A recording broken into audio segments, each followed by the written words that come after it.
Close your eyes and picture the sky at night. Now take away every streetlight, every airplane blinking overhead, every satellite, every city glow bleeding into the horizon. What's left would terrify you. Not because it's empty, because it's full. For most of human history, the sky wasn't a backdrop. It was a ceiling so dense with stars that the Milky Way cast a visible shadow on the ground. You could read the seasons in it. You could navigate an entire continent by it. You could lose yourself in it, literally, staring upward until the rest of the world disappeared. You will never see that sky. Not really. Not unless you travel to one of the last truly dark places left on Earth. And even then, you'd be cheating, because satellites would still streak across it every few minutes. But the sky is only the beginning of how different this planet used to look. The ground beneath ancient humans' feet, the water around them, the animals sharing their world, all of it would be almost unrecognizable to you. This isn't the Earth you think it is. It's a planet that no longer exists. Let's start with the water, because the water is where the story gets strange fast. 40,000 years ago, much of Earth's water was locked into glaciers, and sea levels sat over 100 meters lower than today. Where there is now open ocean between Asia and Australia, ancient humans walked, or paddled short crossings, across a landscape researchers call Sundaland and Sahul.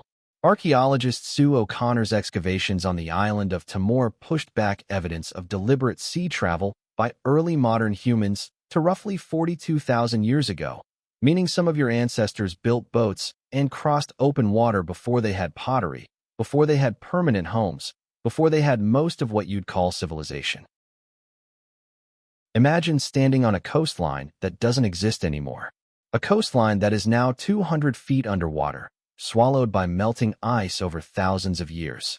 Entire hunting grounds, entire home territories, gone, not in a flood, but in a slow drowning that took longer than any human lifetime to notice. Underwater archaeologists have since found submerged stone tools and hearths off the coasts of multiple continents, kitchens and campfires now sitting silently on the ocean floor, waiting for divers instead of children. Britain wasn't an island. It was the wet, marshy edge of mainland Europe, connected by a landmass researchers now call Doggerland, stretching out where the North Sea sits today. Fishing trawlers in that area still occasionally pull up mammoth teeth and ancient antlers in their nets. Dragged up from a sunken world most people walking the English coastline have never heard existed. Now picture the land itself, because it looked just as wrong, by your standards, as the coastlines did. Much of Europe and North America sat under ice sheets thicker than most modern skyscrapers are tall. South of that ice, the landscape wasn't forest. It was steppe, grassland stretching to the horizon, grazed by woolly mammoths, woolly rhinoceros, giant deer with antlers spanning 12 feet, and herds of bison larger than anything alive today. Paleoecologist Adrian Lister has spent decades reconstructing this lost biome, sometimes called the Mammoth Steppe, a single ecosystem that once stretched from Spain to Alaska, unbroken, the largest biome the planet has had in millions of years. You would not recognize a single mile of it. No dense forests. And the animals weren't the only giants. In Australia, when the first humans arrived by boat, they encountered creatures that look like fantasy now. A wombat like marsupial the size of a small car. Birds taller than a grown man, flightless and predatory. A lizard over 20 feet long. Paleontologist Gifford Miller has argued that the timing of these animals' disappearance lines up suspiciously well with human arrival, suggesting the first people to reach that continent met a wildlife population that had never seen a predator like them before and didn't survive the introduction. In North America, the cast was just as strange. Ground sloths the size of a small elephant, standing up on their hind legs to strip leaves from trees. Saber-toothed cats stalking herds of native horses and camels, animals you now associate with entirely different continents. Dire wolves, real ones, not the fictional kind, hunting in packs across what is now the American Southwest. Every place ancient humans went, the world they found was stranger and more dangerous than anything left today. Every place they go, that strangeness quietly disappeared a little after they arrived. Here's the part that should genuinely unsettle you. This wasn't one static planet that slowly modernized in a straight line.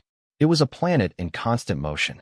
The Earth ancient humans were born into wasn't the Earth they died in. Sea levels rose and fell over their lifetimes.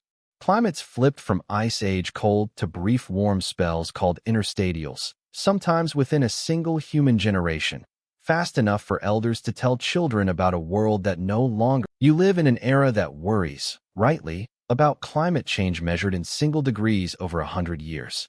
Ancient humans sometimes lived through swings 10 times larger, faster, with none of your infrastructure, none of your forecasting, none of your warning systems.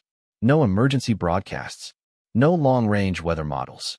Just the slow, generational memory of grandparents describing a world that no longer matched the one outside the cave entrance. And they didn't just survive it. They adapted to a planet that kept changing the rules, generation after generation, without ever settling into something stable enough to call normal. Think about what that actually meant day to day.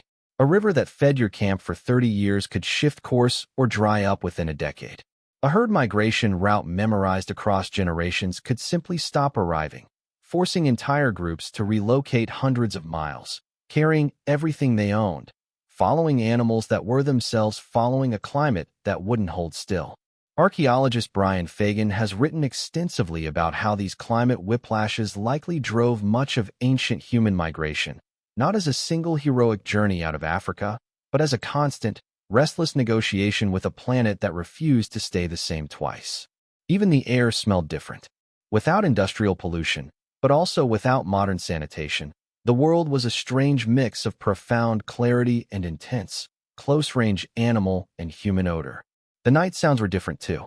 No traffic hum, no electrical buzz, but a constant, layered chorus of insects, distant predator calls, and wind moving across open, treeless plains in a way most modern ears have never experienced. Maybe that's the real twist. You picture ancient humans as primitive, fixed in some unchanging Stone Age backdrop, like extras on a static film set, frozen against painted scenery. But they weren't standing still on a stable planet. They were sprinting across a moving one, watching coastlines vanish, watching the largest animals on Earth disappear within their own lifetimes, watching the sky itself shift with the seasons in ways no satellite or screen will ever let you witness firsthand. You think you understand change. You've watched a neighborhood get a new coffee shop, watched a phone get replaced by a slightly thinner one. They watched the literal shape of the continents they lived on become unrecognizable, watched entire species vanish in the space of a few generations, watched the ground itself drown beneath rising seas without a single map to warn them it was coming. Close your eyes again. Picture that sky, the one without a single artificial light to dilute it. That sky is still there.